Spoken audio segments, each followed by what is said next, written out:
मेरे प्यारे दोस्तों, welcome to CRPF SCM aspirant YouTube channel. और आज मैं आप लोगों को बताऊंगा कि सीआरपीएफ हेड कांस्टेबल मिनिस्ट्रियल और एएसआई स्टेनोग्राफर का वर्क प्रोफाइल क्या होता है।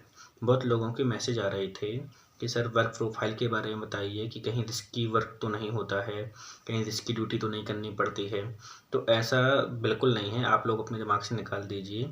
और जिन लोगों ने मेरा चैनल सब्सक्राइब नहीं किया है, सबसे पहले तो वो अपना मेरा चैनल सब्सक्राइब कर दें और वीडियोस को लाइक कर दें, ठीक है। क्योंकि ये चैनल आप लोगों को सिर्फ सीआरपीएफ हेड कांस्टेबल मिनिस्ट्रियल की ही जानकारी के लिए मैंने बनाया है। सारी जानकारी मैं A to Z सभी आपको दूंगा, चाहे वो अप्लाई करने से और लास्ट फाइनल मिनट तक मैं सारी आपको जानकारी देता रहूँगा। तो सबसे पहले मैं आप लोगों को जानकारी देता हूँ कि sir CRPF head constable ministerial और एएसआई स्टेनोग्राफर की सैलरी क्या होती है। तो सैलरी की बात की जाए तो सबसे पहले मैं आपको जानकारी देता हूं कि सीआरपीएफ हेड कांस्टेबल मिनिस्ट्रियल का और एएसआई स्टेनोग्राफर का वर्क क्या होता है। तो वर्क आप देख लीजिए कि एक एएसआई स्टेनोग्राफर का जो वर्क प्रोफाइल होता है वो सिर्फ जो वहाँ के कार्यालय अध्यक्ष होते हैं, जैसे आपकी ड्यूटी बटालियन लेवल पर हो रही है तो वो वहाँ के अधिकारी रहेंगे, सबसे बड़े कमांडेंट साहब।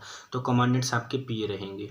और जैसे आप की ड्यूटी ग्रुप सेंटर लेवल पे चल रही है तो आप मतलब जो एएसआई स्टेनोग्राफर रहेंगे तो वो ना डीआईजी के पीए रहेंगे। ये मतलब होता है कि पीए का काम करते हैं। जो अधिकारी के सारे काम होते हैं, अधिकारी के जितने भी मतलब आप जैसे जानते हैं कि पीए कौन कहलाता है। जैसे कोई एक मंत्री हुआ तो उसका एक पीए होता है, पर्सनल असिस्टेंट। तो पर्सनल असिस्टेंट की तरह ही वो बिल्कुल वर्क प्रोफाइल होता है उनका। उनके ही सारे काम करने होते हैं, जितने भी अधिकारी के काम होंगे वो पूरे के पूरे एएसआई स्टेनोग्राफर ही करते हैं। तो दोस्तों अब मैं आपसे बात करूं कि हेड कांस्टेबल मिनिस्ट्रियल का वर्क प्रोफाइल क्या होता है। तो हेड कांस्टेबल मिनिस्ट्रियल पोस्ट एक क्लर्कल पोस्ट है। क्लर्क का काम क्या होता है कि जितने भी कर्मचारी हैं, जितने भी आपके एम्प्लॉय हैं आपके बटालियन लेवल पर या ग्रुप सेंटर लेवल पर, उनके वेतन भत्तों को बनाना, उनके जितने अलाउंस बनाने हैं वो पूरे के पूरे मिनिस्ट्रियल विभाग ही बनाएगा। और अनुकंपा है तो उन लोगों के लिए काम भी मिनिस्ट्रियल डिपार्टमेंट ही करेगा। और जितने भी भर्ती के काम हो रहे हैं तो वो भी मिनिस्ट्रियल डिपार्टमेंट ही करेगा। जितने भी क्लर्कल काम होते हैं वो सारे के सारे हेड कांस्टेबल मिनिस्ट्रियल ही वर्क करते हैं।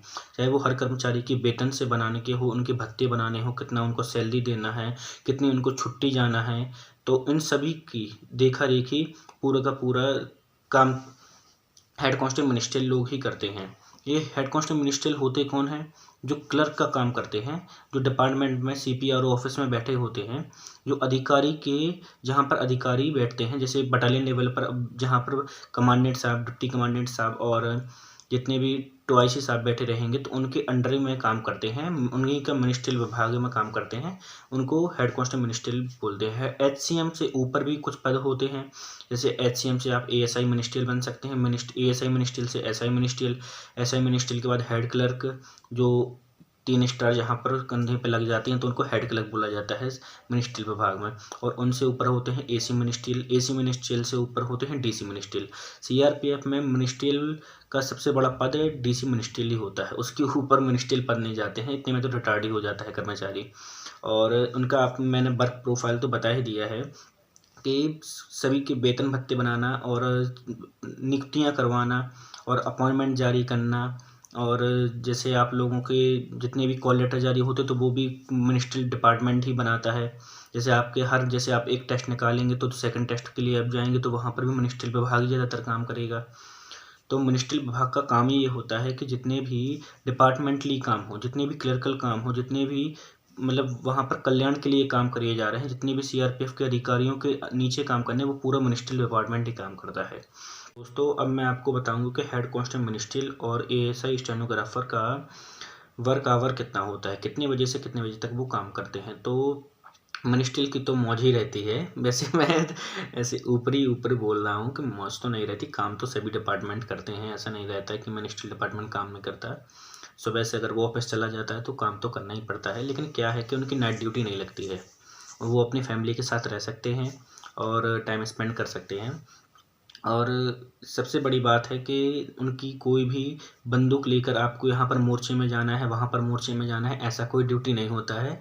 वो एक बैंक के कर्मचारी की तरह ही काम करते हैं। बैंक जैसे अपन लोग देखते होंगे कि बैंक के कर्मचारी बैंक जाते हैं, वहाँ पर काम करते हैं, तो ऐसे मिनिस्ट्रियल विभाग कहाँ पर ऑफिस में जाकर, CPRO ऑफिस में जाकर या बड़े बड़े जो भी ऑफिस रहते हैं, तो वहाँ पर जाकर अपना काम करते हैं और अपना काम करके अपने क्वार्टर्स में या फिर अपने जहाँ भी वो लिए हम मकान वकान, वहाँ पर आके अपने फैमिली के साथ रह सकते हैं। कोई रिस्क की ड्यूटी नहीं लगती है मिनिस्ट्रियल विभाग में और ऐसा स्टेनोग्राफर में। कोई ये वर्क प्रोफाइल ही क्या है उनका, एक क्लर्क का काम है।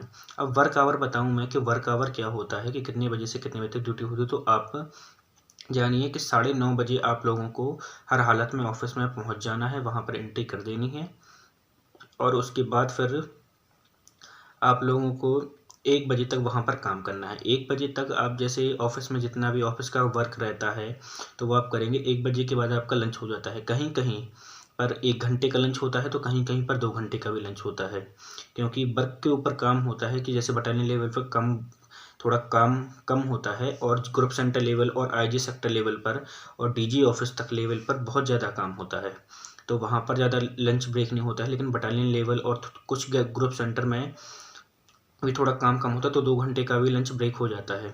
तो फिर आप जैसे 1 बजे आप चले गए तो फिर आपको 3 बजे आपको ऑफिस में आना है। आप 3 बजे ऑफिस में आए तो 3 बजे से आपको 6 बजे तक वर्क करना है। 6 साढ़े 6 बजे तक आप वर्क करेंगे और फिर आपको घर के लिए छुट्टी हो जाएगी। फिर आप अगले दिन फिर आपको 9:30 बजे आपको वहाँ पर फिर से ऑफिस में आना है। तो ये क्लर्क का ही काम हुआ। ये तो आप लोगों ने जान ही लिया करनी है। संडे को आपको ब्रेक मिलेगा। तो इसलिए मैंने कहा था कि मौज ही मौज रहती है मिनिस्ट्रियल वालों की, क्योंकि संडे को आपकी ड्यूटी नहीं लगती। और अगर आपकी ड्यूटी IG सेक्टर लेवल पर या DG ऑफिस लेवल पर भी मिनिस्ट्रियल विभाग रहता है, क्योंकि मिनिस्ट्रियल विभाग तो क्लर्कल विभाग हर जगह आपके ट्रांसफ़र होते रहेंगे, तो यहाँ पर होती है IG सेक्टर लेवल पर या DG लेवल पर, तो फिर आपको वहाँ पर 2 दिन का छुट्टी मिलता है। 2 दिन का, आपको सिर्फ एक हफ्ते में 5 दिन ही काम करना है और 2 दिन तो आपकी छुट्टी रहेगी, क्योंकि सैटरडे और संडे आपको ऑफिस में नहीं जाना पड़ता है, वर्क होता ही नहीं वहाँ पर। 2 दिन छुट्टी रहती है, क्योंकि अधिकारी नहीं आएंगे तो आप वर्क क्या करेंगे। अधिकारी के लिए तो आप वर्क करते हैं। तो ये मैंने आपको जानकारी दी है हेड कांस्टेबल मिनिस्ट्रियल और ASI स्टेनोग्राफर की वर्क प्रोफाइल के बारे में और उनके वर्क आवर के बारे में। अगर आपको वीडियो अच्छी लगी हो तो चैनल को सब्सक्राइब कर दीजिए और वीडियोज़ को लाइक कर दीजिए। जय हिंद दोस्तों।